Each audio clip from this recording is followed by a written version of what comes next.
Kuatkan tekad, kuatkan hati. Negeri ini memanggilmu kawan. Belajar, bergerak, berbagi untuk negeri. Guru penggerak, majukan pendidikan. Guru penggerak menghamba pada murid. Kreatif, rancang pembelajaran. Hargai potensi, tingkatkan prestasi. Lahirkan profil pelajar Pancasila. Belajar, bergerak, berbagi untuk negeri. Kita menjalin kolaborasi. Belajar, bergerak, berbagi untuk negeri. Demi bakti pada ibu. Baik, assalamualaikum warahmatullahi wabarakatuh Pak Rifki. Apa kabar hari ini? Baik, Alhamdulillah baik. Tadi dari ngisi suring ya Pak Rifki ya? Gimana? butuh konsentrasi penuh ya, soalnya cukup banyak dan variasi soal kita ada favorable dan unfavorable question ya. Jadi ya perlu memang ini fisik yang bagus, konsentrasi yang tinggi, jadi banyak jebakan pertanyaan. Oh, pertanyaannya? Berarti itu untuk rapor sekolah ya? Betul. Berapa total soal yang Pak Rifki? Dari kemarin 113 Pak. 113 ya? Variasi soal tadi ya, soal inklusi juga banyak yang muncul.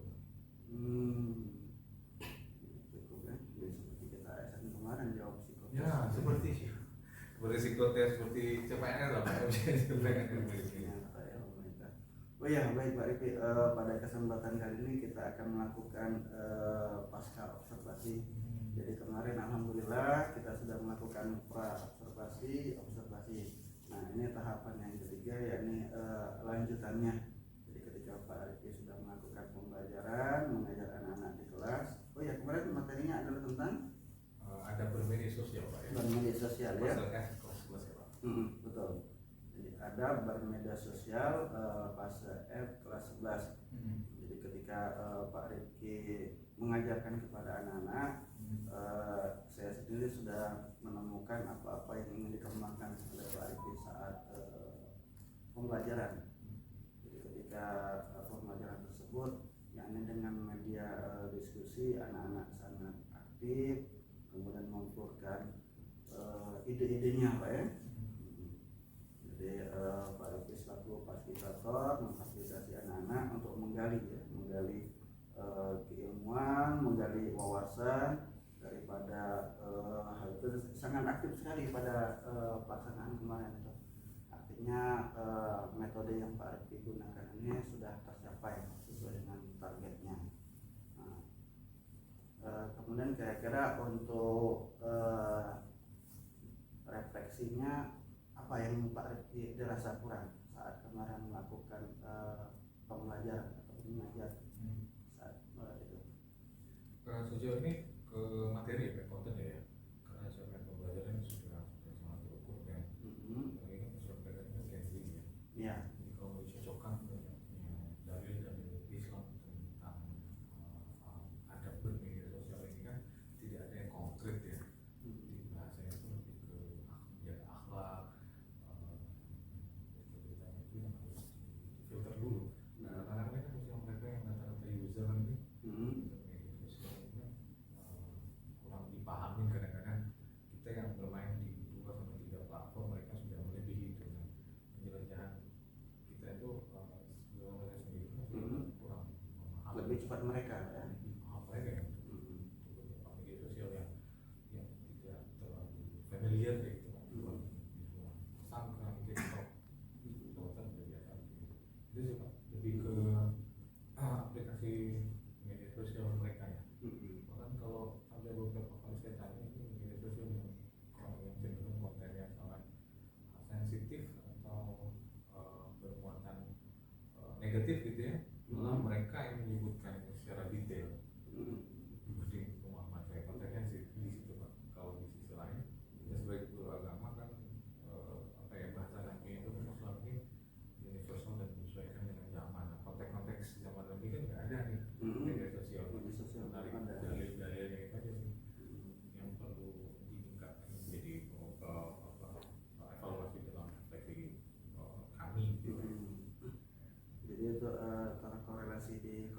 Pak ya. Jadi memang kita sadari memang di era Rasulullah itu belum ada namanya medsos. Era-era kekinian atau era Gen Z ini baru muncul, dan itu ya lebih luas interaksi mereka itu ya. Anak-anak Gen Z itu ketika kayak kita kan interaksi paling hanya sekedar teman di sekolah, teman di kampung kan, mereka bisa jadi lintas provinsi bahkan lintas negara ya. Betul.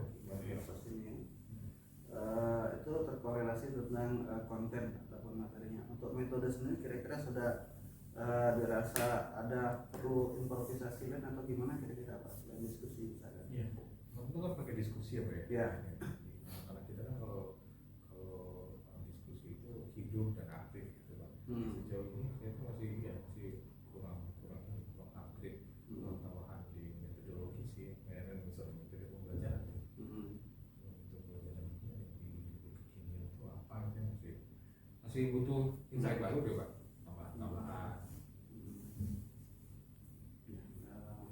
Kira-kira untuk tahap awal buat cari insight itu apa yang perlu langkah Bapak lakukan? Misalnya apa? Ya, seperti saya konsultasi dengan ini Pak ya, Hmm. Pak Madi yang lebih senior ya, kemudian di bergerak dari beberapa rekan kita, mungkin kita sudah sharing ngobrol-ngobrol. Siap, saya ngobrol dengan kita ya. Nah, dari situ diantaranya setelah ini ya kita pegang literasi dan kalau browsing kan juga banyak ya, di BMM itu juga banyak. Jadi insight-insight tentang metode pembelajaran gitu ya. Iya. Jadi audienya banyak, tinggal kita baca, pahami, kemudian sesuaikan dengan konten kita, gitu Pak ya. Jika kontennya bermedsos apa yang cocok gitu kan. Kemudian yang lebih kepada kita itu pesan yang ingin kita sampaikan itu dapat mereka ya. Ya itu ya mungkin yang sudah dilakukan, kemudian yang akan dilakukan ataupun refleksi untuk pembelajaran berikutnya, baik mungkin materi yang berbeda ataupun mungkin lanjutan atau materi yang ini ya. Secara umum ya sudah tercapai kemarin itu, apalagi anak-anak kelas Pak Rifki itu aktif banget kan, ini banyak faktor. Jadi anak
future.